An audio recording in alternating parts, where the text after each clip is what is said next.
We're charging you $200 per month for a family membership, Dad announced. Everyone contributes to sister's kids' activities. I was the only one without kids. That's fair, I said, and paid for 6 months. Then I stopped attending anything.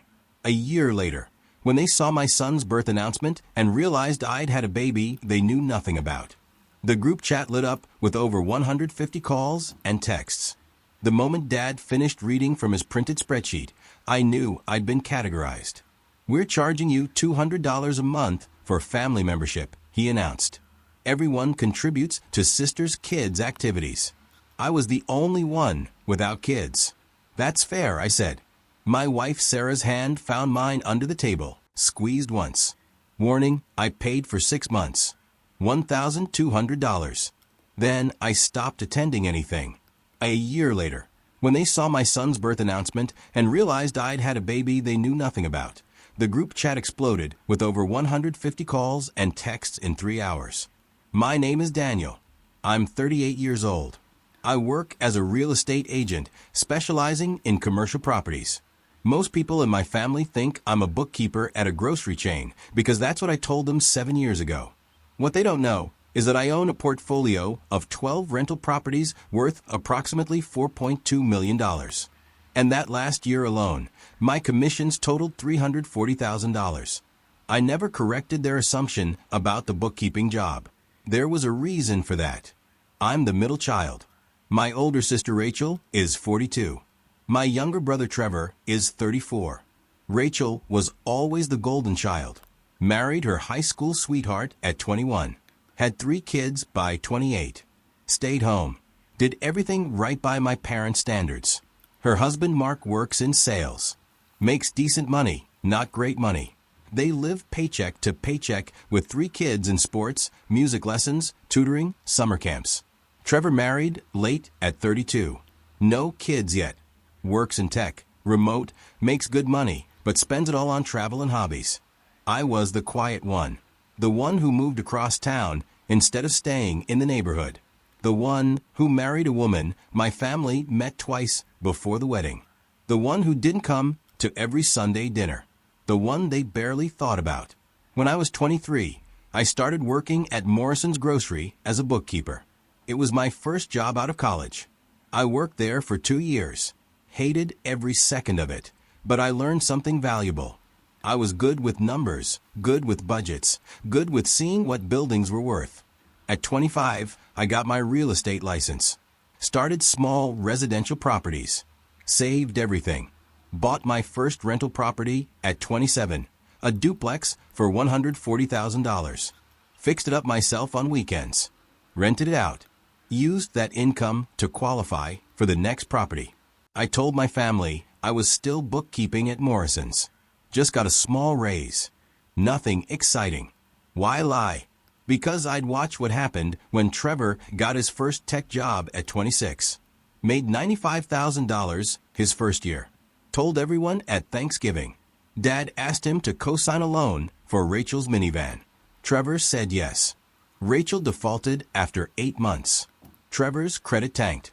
He had to pay off $18,000 he never agreed to spend. Family helps family. Dad said when Trevor complained. I learned the lesson Trevor learned the hard way. Success in this family meant you became the ATM. So I kept quiet, bought properties, grew my business, lived modestly. Sarah understood. She'd grown up in a similar family. She knew. Don't tell them, she said when I closed on my 3rd property. The moment they know you have money, you won't have money anymore. She was right. Rachel's oldest, Emily, turned 12 3 years ago. That's when the activities started multiplying. Travel soccer, piano, tutoring. Her middle child, Josh, played hockey. Her youngest, Lily, did gymnastics. The costs were insane. Rachel posted about them constantly on Facebook. Another $340 hockey tournament this weekend. Emily's piano competition in Nashville. $800 for the hotel alone. Always with a martyred emoji. Always with worth it for my babies. Mark's sales job wasn't keeping up. I heard them arguing at Christmas 2 years ago in the bathroom. Thought the door was closed. It wasn't. We can't afford this. Mark said something has to give. My parents will help. Rachel said they always do. Your parents are retired. They don't have unlimited money. Then we'll ask Daniel or Trevor. I stood there holding a plate of cookies. Frozen. Sarah appeared next to me. Walk away, she whispered. I did. The Sunday dinner invitation came from Dad in March last year. Family meeting. The text said important. Everyone needs to be there. Sarah had a work thing. I went alone. Everyone was there. Mom, Dad, Rachel and Mark, Trevor, and his wife Amy. Rachel's 3 kids were at Mark's parents'. Dad had a spreadsheet printed out, placed it in the center of the table like a legal document. We need to talk about fairness, he began. I should have left then. Rachel and Mark are struggling with the kids' activities. These opportunities are important. They build character. They build futures, but they're expensive. Mom nodded along. She always did. So we've created a family membership program. Everyone contributes based on their income and family size. Trevor leaned forward. What does that mean? Dad slid the spreadsheet toward us. Mom and Dad, $150 per month. Daniel, $200 per month. Trevor and Amy, $250 per month. Rachel and Mark, $50 per month. You two don't have kids, Dad said, looking at Trevor and me. You have disposable income. Rachel has 3 children. These costs are crushing them. Family helps family. There it was. The phrase, the weapon. Trevor exploded. This is insane. We're saving for our own kids, for a house. You make good money, Dad said. You can afford both. Amy stood up. This is manipulation. We're leaving. If you leave, you're choosing money over family. Mom said quietly. It was the first thing she'd said. The most devastating thing. Trevor and Amy left anyway. Everyone looked at me. Sarah had warned me this was coming. She'd seen the same dynamic in her family. They'll frame it as helping the kids, she'd said. Not helping Rachel. The kids. That's how they'll get you. I looked at the spreadsheet at my line. $200 per month. I thought about my 12 rental properties, my $340,000 income last year, my $180,000 in savings, my comfortable life. I thought about Emily, Josh, and Lily, my niece and nephews. I love them. Orchestrated dramatic narrative with emotional stakes and engagement hooks. I thought about becoming Trevor, exploding, fighting, losing. That's fair, I said. Rachel exhaled, smiled. Thank you, Danny. This means so much. Dad reached across and shook my hand. You're doing the right thing. I paid for 6 months, $1,200 total. Sent Venmo payments on the first of each month to Mom. She distributed it to Rachel's activity accounts. I attended Emily's piano recital in April, Josh's hockey game in May, Lily's gymnastics showcase in June. Rachel posted photos on Facebook. Tag me. So grateful for family support. Uncle Danny came to cheer on Emily. Hashtag family first, hashtag blessed. In the comments, people wrote, what a great brother. Family is everything. Nobody asked how I was. Nobody asked about my life. I was there to applaud, to contribute, to fill the role assigned to me. Sarah noticed what I didn't want to admit. They don't see you, she said one night in July. They see a wallet. Their family are in August. I stopped going to events, stopped responding to the group chat, stopped attending Sunday dinners. I also stopped sending the $200. The first text came from Mom on August 3rd. Danny, we didn't receive your contribution this month. Everything okay? I didn't respond. The second text came from Rachel on August 5th. Hey, Mom said you forgot the family membership. Can you send it today? Emily's competition fees are due. I didn't respond. Dad called on August 7th. I let it go to voicemail. Daniel, this is your father. I don't know what's going on, but we had an agreement. Your mother is worried. Call me back. I didn't call back. The group chat lit up. Mom, has anyone heard from Danny? Rachel? He's probably just busy with work. Dad, he's avoiding responsibility. Trevor, maybe he finally realized how messed up this whole thing is. Rachel, Trevor, not now. Trevor, I'm just saying. Mom, this isn't about money. This is about family. I muted the chat. Sarah was 6 weeks pregnant. We've been trying for 2 years. Had gone through 3 rounds IVF. $47,000 in medical bills. Countless appointments. Heartbreak after heartbreak. When the test came back positive on July 18th, we didn't tell anyone. Not her parents, not my parents. Nobody. I want to make sure it's viable first. Sarah said, I can't handle everyone's opinions right now. I agreed. We went to every appointment alone. No baby shower, no gender reveal party, no Facebook announcements. When Sarah's pregnancy became visible at 20 weeks, she wore loose clothing to the grocery store. We avoided restaurants where we might see family. In December, at 32 weeks, we moved, bought a bigger house 3 towns over. Didn't tell my family. They didn't ask where I'd been for 4 months anyway. Our son was born on February 14th, 7 pounds 3 ounces, perfectly healthy. We named him James. We spent 5 days in the hospital. Sarah's parents came, brought flowers, met their grandson, cried happy tears. My phone stayed off the entire time. When we got home, Sarah's mom had stocked our fridge. Her dad had assembled the crib. They held James, took photos, left us to rest. Shouldn't you tell your family? Sarah's mom asked gently. Sarah looked at me. I shook my head. Not yet, I said. Sarah understood. Her mother didn't push. 3 weeks later, I was ready. I posted one photo on Facebook. James asleep in my arms. One caption. Welcome to the world, James Daniel. Born February 14th, 2024. I tagged Sarah. I didn't tag anyone else.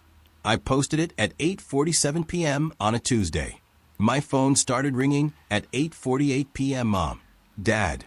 Rachel. Rachel again. Dad again. Mom again. Text messages flooded in. Mom. Danny. You had a baby. Rachel. Why didn't you tell us? When did this happen? Dad, this is unacceptable. Call me immediately. Rachel, I can't believe you kept this from us. We're your family. Mom, I'm coming over right now. Send me your address. Rachel. Mom's devastated. How could you do this? The group chat exploded. 47 messages in 10 minutes. Trevor sent one message directly to me. Congratulations, man. He's beautiful. I responded to Trevor. Thank you. I didn't respond to anyone else. At 9:15 p.m., Dad called. I answered. Where is Sarah's hospital? He demanded. We're coming to see our grandson. She's home. We've been home for 3 weeks. Silence. 3 weeks? He repeated. You've had a son for 3 weeks and didn't tell your own parents. That's correct. Why? Because I didn't want to. That's not a reason. It's the only reason you're getting. Daniel, I don't know what's happened to you, but this is cruel. Your mother is crying. Rachel is devastated. You've hurt this family deeply. I paid $1,200 to be part of this family. When I stopped paying, nobody noticed I was gone for 6 months. So, I don't think I hurt anyone. I just stopped funding Rachel's kids' activities. That's what this is about. Money. We raised you better than this. You raised me to believe family helps family. I helped. Then I realized I wasn't family. They treated me like the backup fund. So I withdrew. You're being dramatic. I had a son, Dad. 3 weeks ago. Nobody called to check on me in 6 months. Nobody asked why I wasn't at Sunday dinners. Nobody wondered if I was okay. You noticed when the money stopped. You didn't notice when I did. I hung up. My phone rang 31 more times that night. I turned it off. The next day, they showed up at my old address. The landlord called me. There are people here claiming to be your parents. They're demanding to know where you moved. Tell them you can't release tenant information. Already did. They're not leaving. Call the police if they don't leave in 10 minutes. They left in 8. Mom texted from the old address. We just want to meet our grandson. I responded, no. Rachel texted, please, Danny, the kids want to meet their cousin. I responded, the kids don't know he exists. You want to meet him? The answer is no. Dad texted, you're punishing us for asking you to contribute to family. I responded, I'm protecting my son from people who only value me for money. The group chat continued. Mom, he won't let us see the baby. Rachel, this is so hurtful. Dad, he's being cold. Trevor, have any of you asked yourselves why he didn't tell you? Rachel, not now, Trevor. Trevor, exactly my point. The voicemails were worse. Rachel, Danny, please. I'm sorry if we made you feel used. That was never our intention. We just needed help and you were always so generous. Please let us see James. Emily made him a card. She's asking why you don't love us anymore. Mom, sweetheart, I don't understand what happened. We love you. We've always loved you. Please call me. I just want to hear your voice. I want to hold my grandson. Dad, this has gone far enough. You're being selfish and immature. Family doesn't punish family like this. You need to grow up and let this grudge go. I deleted them all. Sarah listened to one before I deleted it. Rachel's the one about Emily's card. That's manipulative, Sarah said, using the kids. I know. Are you okay? I'm perfect, I said. And I meant it. James was 3 weeks old, sleeping in his bassinet. Sarah was recovering beautifully. We had everything we needed. We had peace. Week 2 of silence. The attempts changed. Rachel sent a baby gift to my old address. The landlord forwarded it, a onesie that said, Best nephew ever. And a card. We love you already, James. Love, Aunt Rachel, Uncle Mark, Emily, Josh, and Lily. I donated the onesie, threw away the card. Mom tried a different approach. She texted, I respect that you need space, but please know we love you. When you're ready, we're here. It was the first message that didn't demand anything. I didn't respond, but I didn't block her either. Dad sent one final text. You're making a mistake. Family is all we have. You'll regret this. I blocked him. Trevor called in March. I answered, Hey, he said. I'm not calling to convince you of anything. I just wanted to say congratulations properly. Amy and I are really happy for you guys. Thanks, Trev. For what it's worth, I think you did the right thing. What they did to you, and to me, was wrong. I should have stood my ground like you did. You did stand your ground. You left that dinner, and then I came back, apologized, started paying $100 a month as a compromise. I'm still paying it. Why? Because Amy wants kids, and she's afraid if we don't maintain the relationship, they won't have grandparents. They'll have grandparents who teach them that love is conditional, that you're only valuable if you contribute financially, that boundaries are punishments. Silence. Yeah, Trevor said quietly. You're right. You don't have to keep paying. I know. I'm just not as strong as you. You are. You just haven't realized it yet. We talked for an hour about James, about his job, about everything except the family drama. At the end, he said, Can I meet him sometime? James, yeah, come this weekend. Trevor and Amy came Saturday, brought a thoughtful gift, a set of baby books. Held James, took photos, acted like normal uncles and aunts. Don't post these anywhere. I said we won't. Trevor promised. They kept their word. 6 months passed. James grew, started smiling, started sleeping through the night. Sarah went back to work part-time. Life was good. The messages from my family slowed, then stopped. In August, 1 year exactly since I'd stopped paying the family membership, I received a text from Mom. Your father had a heart attack. He's in ICU. I thought you should know. I stared at the message for 20 minutes. Sarah found me. What's wrong? I showed her. What do you want to do? She asked. I don't know. Do you want him to die without meeting James? That was the question, wasn't it?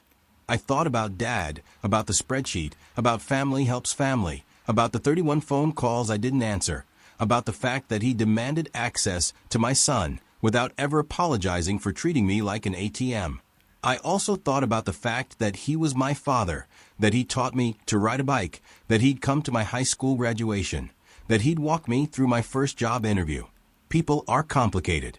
I'll go, I said, alone for 1 hour. The hospital was 40 minutes away. I walked into ICU at 3:00 p.m. Mom was there. Rachel was there. Trevor was there. Mom stood when she saw me, started crying, tried to hug me. I stepped back. I'm here for Dad. That's all. She nodded. sat down. Rachel stood. Danny, not now. I walked into Dad's room. He was awake. Pale wires everywhere, but awake. Daniel, he said, voice weak. Dad, you came. Mom said you had a heart attack. Mild one. They say I'll be fine. Good. We sat in silence. I'm sorry. He finally said. I waited. I didn't realize what we were doing to you. To Trevor, I thought we were helping Rachel, helping the kids. I didn't see that we were hurting you. You saw. You just didn't care. He closed his eyes.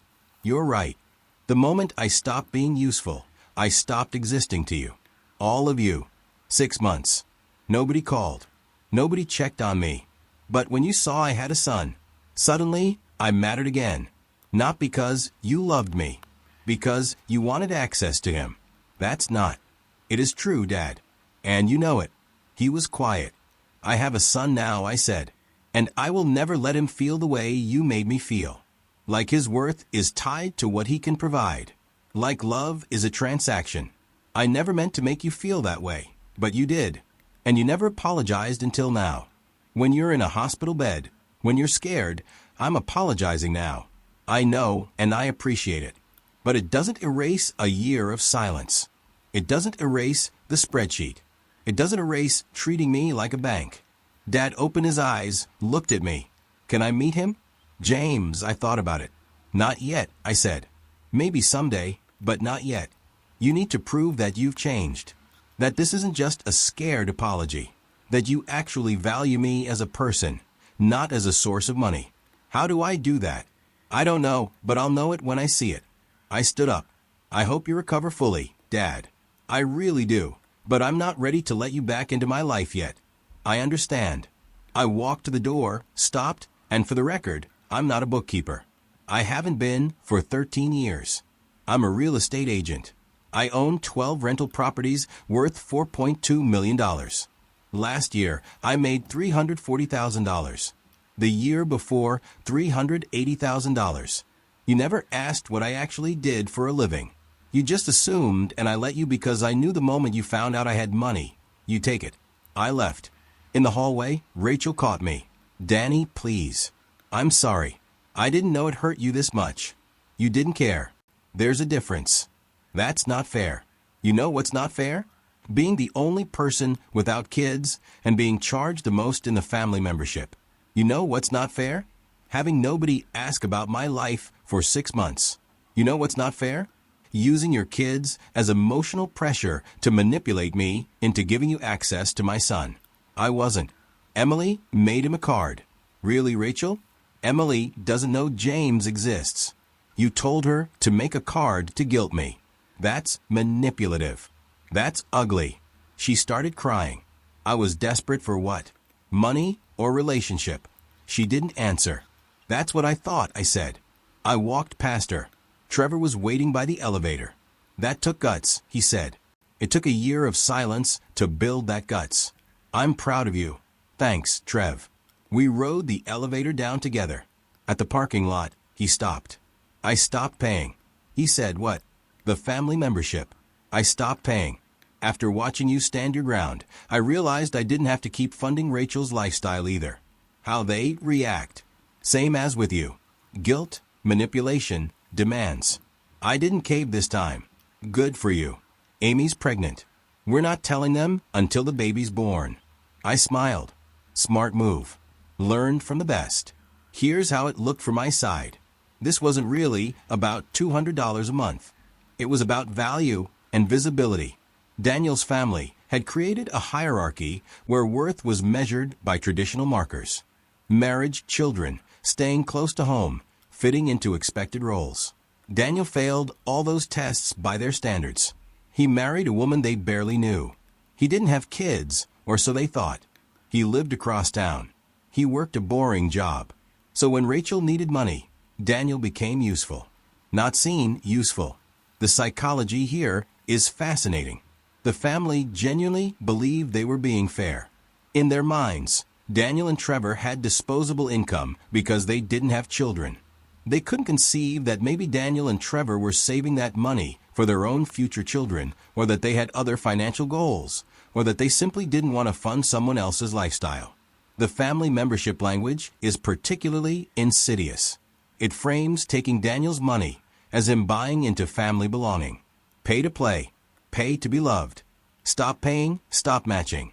And that's exactly what happened. The moment Daniel stopped sending money, he disappeared from their consciousness. 6 months, nobody called. Nobody texted. Hey, haven't seen you in a while. Everything okay? The relationship was always transactional. The money just made it obvious. When Daniel had James and didn't tell them, their reactions revealed everything. They weren't hurt because they loved him and felt excluded from a major life event. They were hurt because they felt entitled to access to his son, to his life, to his resources. Notice how none of them, except Trevor, eventually apologized for the underlying behavior. They apologized for making him feel used, not for using him. Big difference. What this story taught me: family relationships require the same boundaries that any healthy relationship requires. We're taught that family is different. That family gets unlimited access. That family deserves infinite chances. That blood is thicker than water, and you have to forgive family no matter what. But that's not true, and it's a dangerous lie. Family members can be toxic. Family members can be manipulative. Family members can drain you financially, emotionally, and spiritually. And you are allowed to protect yourself from that. You are allowed to say no.